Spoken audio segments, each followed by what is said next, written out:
L'ancien secrétaire d'État américain Mike Pompeo appelle les citoyens à regarder le film Unsilenced.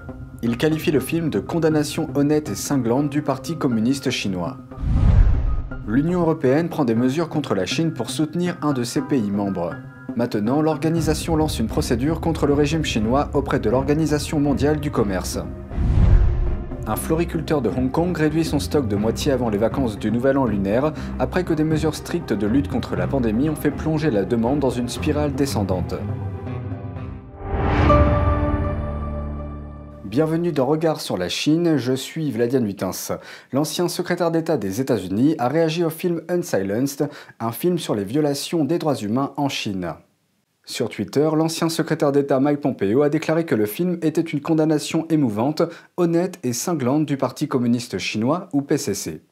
Il a ajouté « On ne peut nier la vérité sur la dépravation totale de Xi et de ses prédécesseurs, ni les horreurs qu'ils ont infligées sous l'emprise du pouvoir. Ce film apporte une voix au merveilleux peuple chinois, allez le voir. » Le film est basé sur une histoire vraie. More than 10,000 Falun Gong practitioners protested peacefully in Beijing. Practitioners gathered on the streets outside the Chinese Communist Party. Le protagoniste est Wang, un étudiant d'une grande université chinoise. Wang pratique le Falun Gong, une pratique de méditation qui suit les principes de vérité, de compassion et de tolérance. Mais la vie de Wang a été bouleversée du jour au lendemain.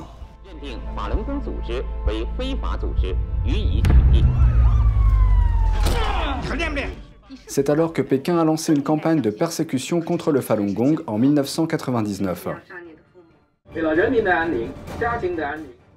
Le régime a ensuite intensifié sa campagne de propagande pour diffamer les dizaines de millions de pratiquants de Falun Gong. Puis Wang rencontre Daniel, un reporter américain désabusé et cynique. Ensemble, ils ont risqué leur vie pour dénoncer la propagande mortelle de Pékin. I cannot sit by and watch them be manipulated into turning against each other. The government is conducting one of the largest scale propaganda campaigns in history. You just want to wait for it. What are you going to do? Walk into the prison and demand to see him? Get out of China. Expose their lies to the world.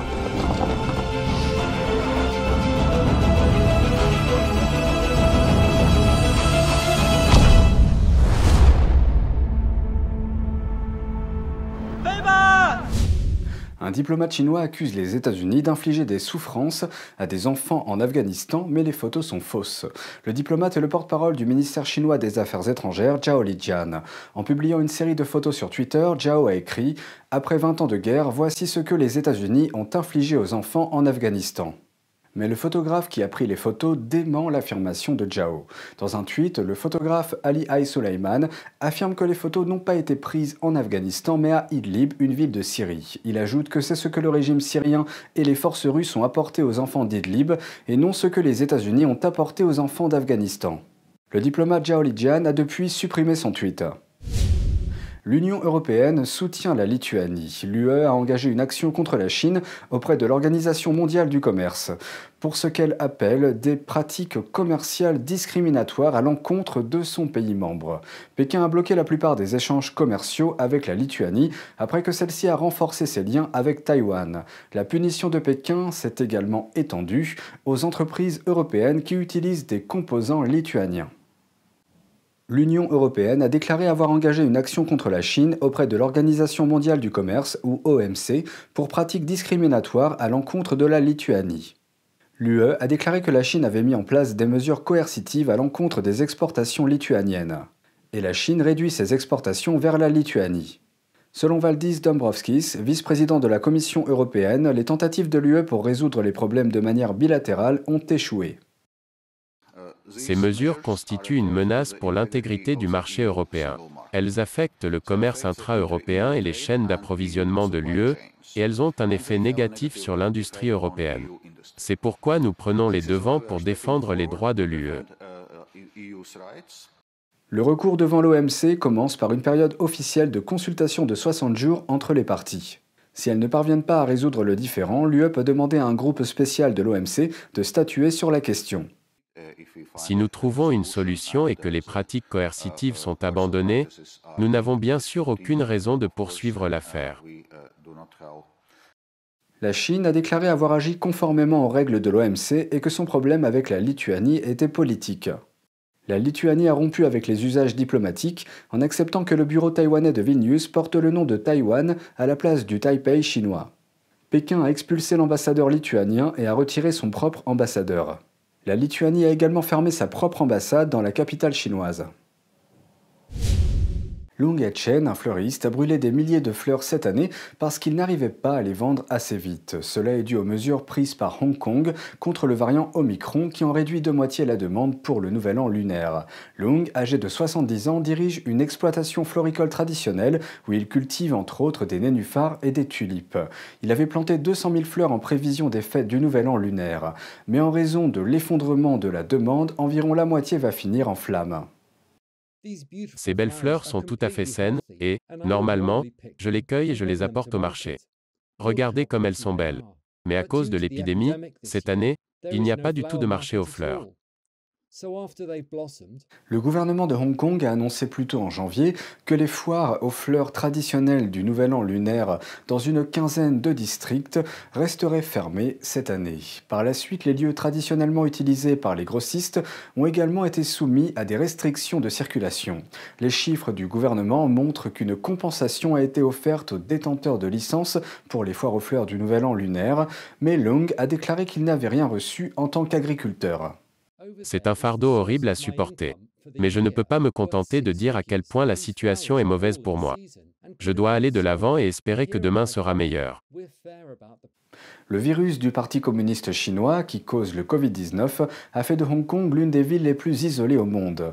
Les résidents de plus de 160 pays qui y reviennent sont tenus de rester en quarantaine pendant 14 jours suivis de 7 jours d'autosurveillance. Hong Kong a signalé près de 170 nouvelles infections jeudi, un record depuis le début de la pandémie. Le régime chinois met à jour le nombre de décès liés à l'inondation de la province du Henan en juillet dernier.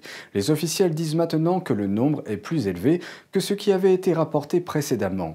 L'inondation record et ses conséquences désastreuses ont choqué la nation l'année dernière.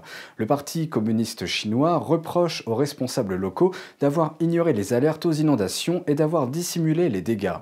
Mais certains résidents chinois craignent que des tragédies similaires ne se reproduisent. Les autorités chinoises affirment que le nombre réel de victimes de l'inondation de juillet dernier dans la province du Henan est plus élevé que ce qui avait été annoncé.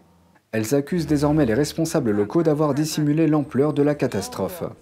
Les autorités locales ont d'abord fait état de 99 morts, puis sous la pression de l'opinion publique, elles ont changé ce chiffre pour le porter à environ 300. Maintenant, selon un rapport d'enquête récemment publié par l'autorité centrale du PCC, le nombre de morts s'élève à près de 400. Ils ont arrêté 8 responsables locaux et vont en punir des dizaines d'autres. Le rapport accuse également les responsables locaux d'avoir mal géré l'inondation. Malgré 5 alertes aux inondations extrêmes émises par les agences météorologiques, le secrétaire du parti de Jiangzhou, la capitale du Henan, a ordonné au transport public de continuer à fonctionner. Il a également ignoré les suggestions des agences météorologiques concernant les mesures de prévention des inondations. Des centaines de personnes se sont retrouvées piégées dans les tunnels du métro et des routes. Les images des passagers piégés et des tunnels inondés ont choqué la nation. Les autorités ont fait état de dizaines de morts, mais de nombreux Chinois restent très méfiants quant à ce bilan, et ils demandent aux autorités de publier les noms des victimes afin de pouvoir confirmer les pertes humaines. Un internaute a déclaré qu'il s'agissait d'une catastrophe d'origine humaine causée par l'inaction des autorités. Je cite, « Si Jiangzhou avait suspendu l'école et le travail un jour à l'avance sur la base d'un avertissement de forte pluie, il y aurait beaucoup moins de morts. Cette fois-ci, c'était Jiangzhou. Est-ce que la prochaine fois, et la prochaine, et encore la prochaine, ce sera la ville dans laquelle nous vivons, vous et moi ?» Les autorités chinoises ont l'habitude de dissimuler le nombre de morts et les erreurs humaines lors des catastrophes naturelles. Et il est rare qu'elles l'admettent. Lors du tremblement de terre du Sichuan en 2008, les autorités ont déclaré que 5000 enfants avaient été tués, et ce suite à l'effondrement de plus de 7000 bâtiments scolaires dont beaucoup ne répondaient pas aux normes. Mais les parents soupçonnent que le bilan réel est plus lourd. Amnesty International a dénoncé le régime pour avoir harcelé et arrêté les parents qui cherchent à obtenir justice pour leurs enfants morts ou blessés. Et c'est tout pour aujourd'hui, merci d'avoir suivi Regard sur la Chine. On se retrouve demain pour une nouvelle émission, prenez soin de vous et à bientôt.